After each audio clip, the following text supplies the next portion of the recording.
Во целост да се исплатат субвенциите за 2023. Дополнително на сметката на оризопроизводителите да легнат 30% од овогодинешните субвенции, како и парите за зелената нафта. Оризот да се прогласи за стратешка култура, но и да се изготви нова производна цена. Ова се 4 барања кои Националната мрежа на земјоделци во понеделник ги достави до Министерството за земјоделство и техничкиот премиер.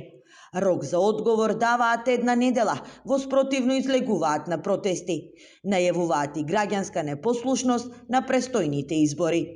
Цената на оризовата арпа, последното изјаснување од Институтот за ориз, односно и заедно во согласно со Скопје, со факултетот, е направена производна цена која чини 34 денара веќе.